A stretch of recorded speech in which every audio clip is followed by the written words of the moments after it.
among black women. And it scares people. So what? So what?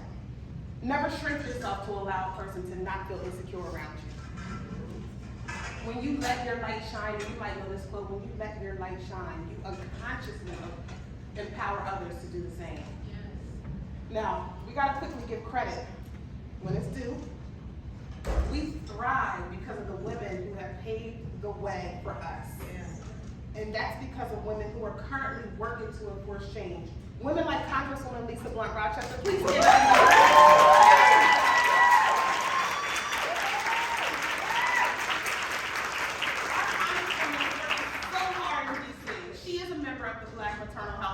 She is a member of the Legislative Black Caucus in D.C., and she is working on behalf of all of us, and she deserves an acknowledgement. Yes. Our own Joan Coker, Dr. Belton Scanterbury, our former First Lady, Michelle Obama, and the list goes on and on and on, and soon many of your names are going to be on that list too. That's right. I went to the movies last week and I saw Till. Some of y'all were there. I didn't really want to go see it because I knew how it was going to impact me.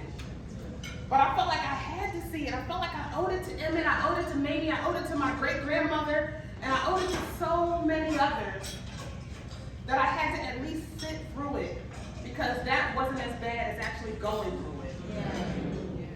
So I had to sit through it. And of course I cried through the movie. You guys know I'm a crier. But I think everybody was crying in that movie. And I thought about my son. I thought about his personality, how it was similar to Emmett, how he would dance with his mom. And I also thought about how he's not even exempt from going through that same exact situation today.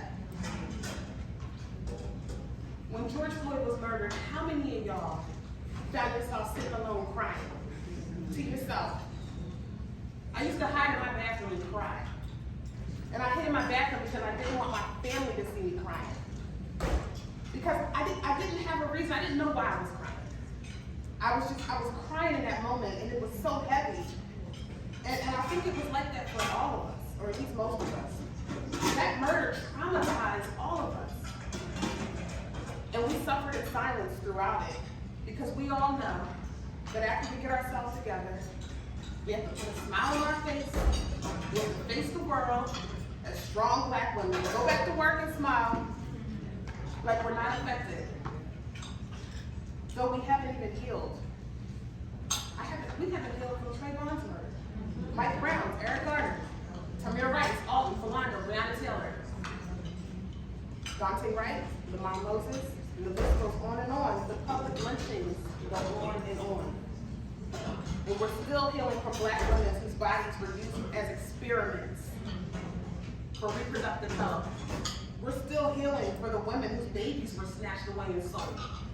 And they had to turn around and be strong black women. We haven't healed from losing Shamani Gibson, Amber Rose Isaac, or the other women who passed away due to the black maternal mortality crisis, due to neglect following childbirth, because a black woman having a baby is like a black man at a traffic stop with police. Am I right? And every time we experience this, it's trauma. It's traumatic for our entire community. But we have no choice but to what?